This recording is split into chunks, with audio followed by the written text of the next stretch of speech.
Okay, apparently we're finally live, and as usual, my button pushing did not uh, work the way that it's supposed to. If you're on, just go ahead and type in the comments. Let me know that you're here.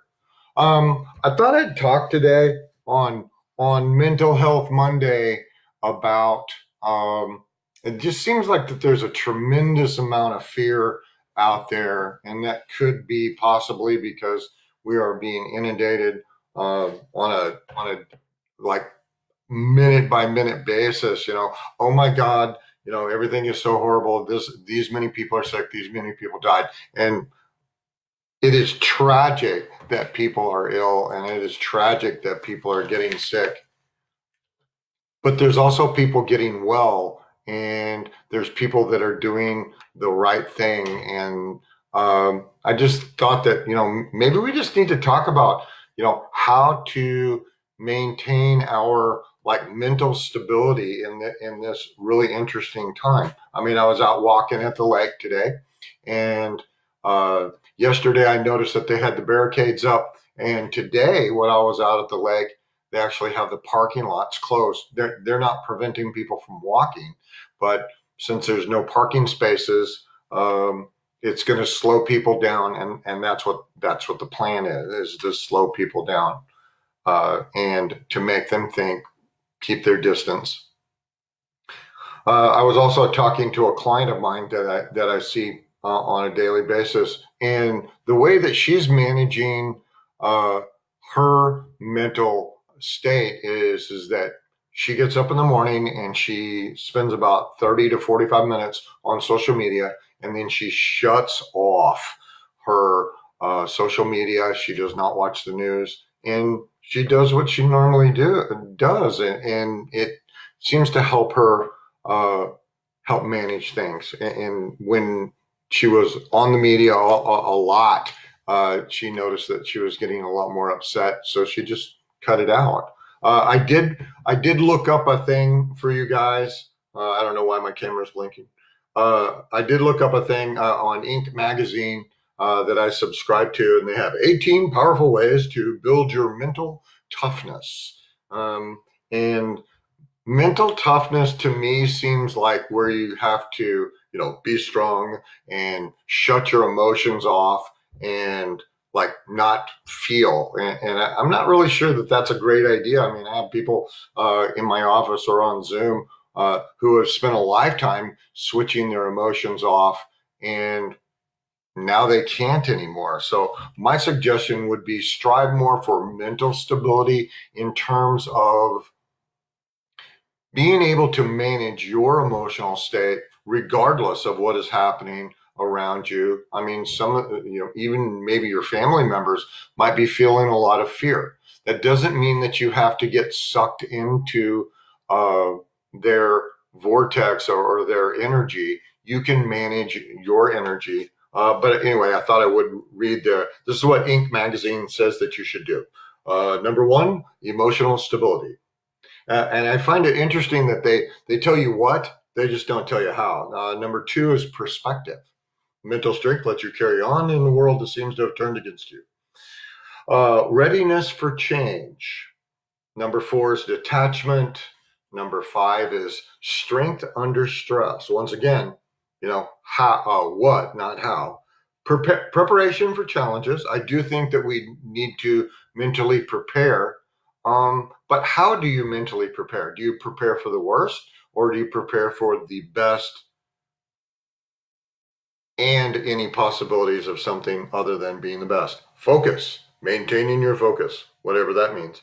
The right attitude towards setbacks, self validation, patience, control, acceptance, endurance of the face of failure, unwavering positivity, contentment, tenacity, a strong inner compass, and uncompromising standards. I'm going to post these. I'll put them on my YouTube channel when I put them up there. Well, my question is like, yeah, you can give people a great advice. If you see somebody like pushing their car because their car is broken, you know, helping them push their car to a safe place is going to be a lot better than walking by going, if you stood in the middle towards the back of the trunk, it would be easier for you to push.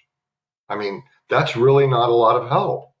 Okay, so I wanted to come up with a couple of things that actually might help maintain your mental stability. And one of them might sound counterintuitive, but strength training, lift heavy things. It takes concentration to be able to do that properly. And I highly suggest that you contact my friend Clint Fuqua. You can find him on just about any social media, but he can help you do it the proper way. And I would highly recommend that you get a hold of Clint.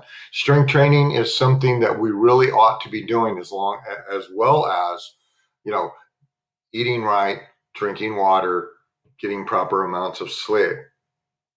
The second thing that I think that you might want to consider in terms of mental stability is engage in either in trance, hypnotic trance, or in meditation. And there are a few differences between those two things. Most people think about hypnosis as a way of removing something out of your life, like a habit or behavior or some kind of trauma.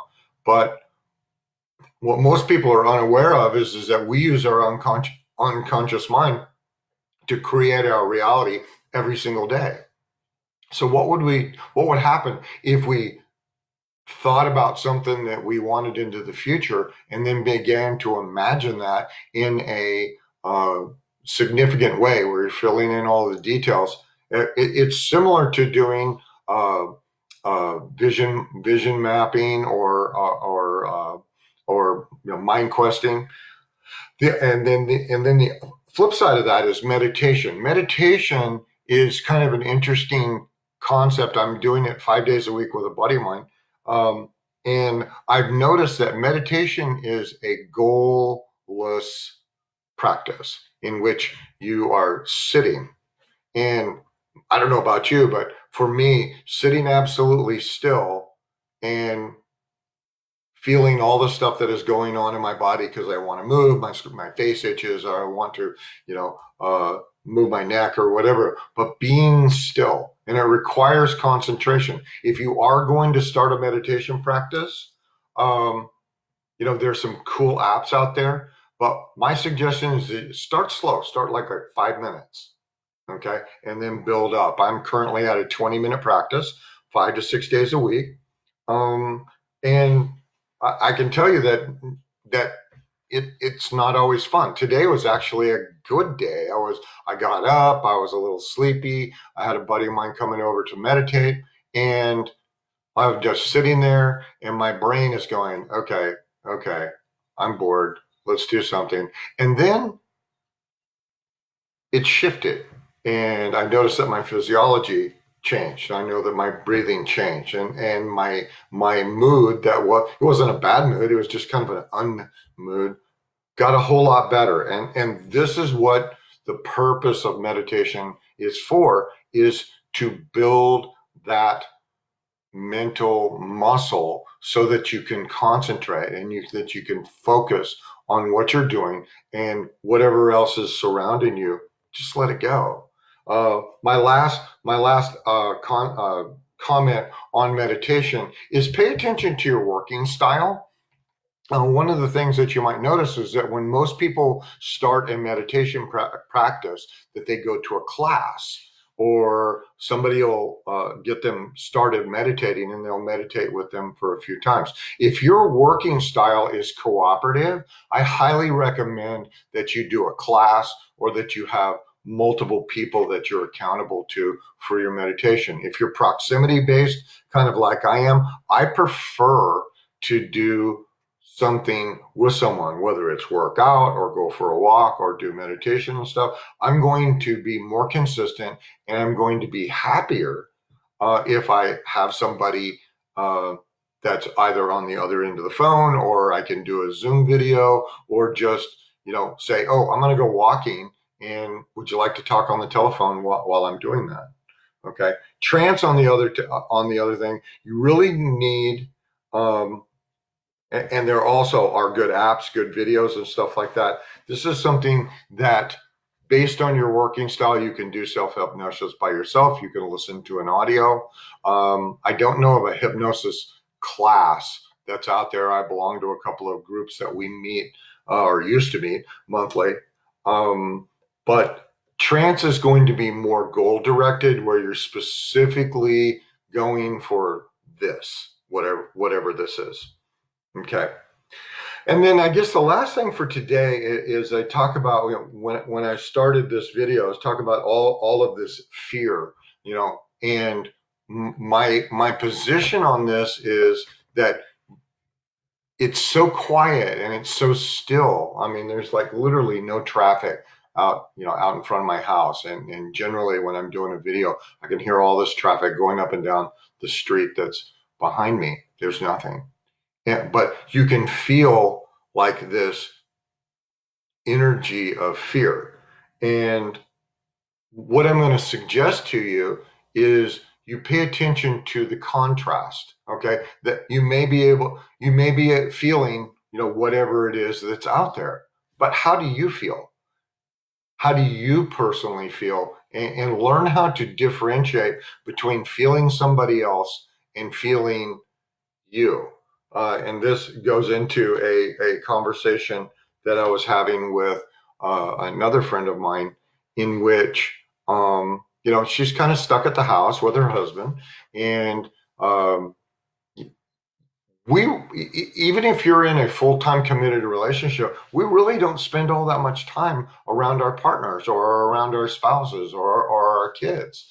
And, it's been about 10 days. It's been about 10 days. And you may begin to be noticing the contrasts between you and your partner, or you and your children, of how specifically that you are different. And that is one way of doing that. You can notice those contrasts, but can you notice those contrasts without judging those contrasts? Because if you think about how we actually get into relationships, all people, they have, when we are born, we are we're little kids. We're completely helpless, and we are dependent on other people to take care of us. And even people that come from the best families with the most amount of care, they still have, abandonment issues, because we were little kids and we couldn't move our arms or speak or do any of those things. And then there are some people who had, really, really crazy childhoods. So the levels of abandonment that you may be experiencing, or what you call fear, are going to be different from person to person. And the strategies that we develop to manage that fear or manage that abandonment are going to also be different. So if you think about, and I'll just use me as an example. Frequently in my lifetime, I have attracted people in my life that what I was trying to do is get them to pick me. Okay, so they come into this world, and let's say that they have abandonment issues, or they have trust issues, or they have whatever it is, and we somehow magnetically connect to one another. And what we are hoping is that person will pick you instead of whatever behavior it is that they're doing. So if they're smoking, or they're drinking, or they're doing drugs, or they have trust issues or whatever, you're hoping that they are going to somehow magically pick you. And sometimes that happens. Okay. But one of the things that you might want to consider, particularly in this interesting time, is, did you pick you? If you want somebody that absolutely will never leave you, if you want somebody that absolutely will trust you and stay with you forever, it's you. And I just want you to just take that in for a moment, because we are going to be doing this. I just read that we're going to be pretty much sequestered for another 30 days, till the end of April. So we need to like think about, how do you want this to be? How, if you were going to imagine in your head what the next 30 days or 45 days is going to look like, how's that going to look? How's that going to feel? How's that going to smell or taste? And are you planning a future that is really, really compelling and something that you want to move towards right away? And if it's not, let's start changing those pictures around and let's make a different movie where it's a little bit easier to be around yourself. It's easier to be around your kids. It's easier for you to do your job because you don't have to get up and drive and fight traffic and put on your clothes and figure out how to put, drink coffee and put your pantyhose on while you're, in the car. We can actually take the time to set our intention about how we want our day to be and how we want our next day and the next day and the next day. And let's see. Hang on a second. How to live or handle issues that may come up with a person who deals with fear of abandonment. Okay. Somebody just wrote a thing in. Actually, I just did that. You need to pick you. If you are living with or have issues with abandonment, okay, one of the things that you need to do is like sit down in trance or in meditation and have a conversation with that wounded part of yourself and just start talking. Maybe you never have spoken to them before. Okay. But one of the things that I truly, truly believe is that we, at some point, we were all healthy people. At some point, we were also really, really damaged or wounded people. Okay. The whole point of these challenges that we're experiencing, whether we're under being sequestered or just, we're able to run around on this planet, willy-nilly, is the whole purpose of us being here on this planet, at least in my opinion, is to take our wounds or our trauma and convert them into our greatest resources. And that's kind of where I want to stop today. If you want to talk, please message me on Facebook, or you can send me an email. I'm going to put this video on YouTube. You can also go to my website, drmichaelharris.com, and send me an email from there. And also, I am doing free 15-minute consultations. You just have to sign up for the newsletter, and let's talk about this. And I'll see you tomorrow.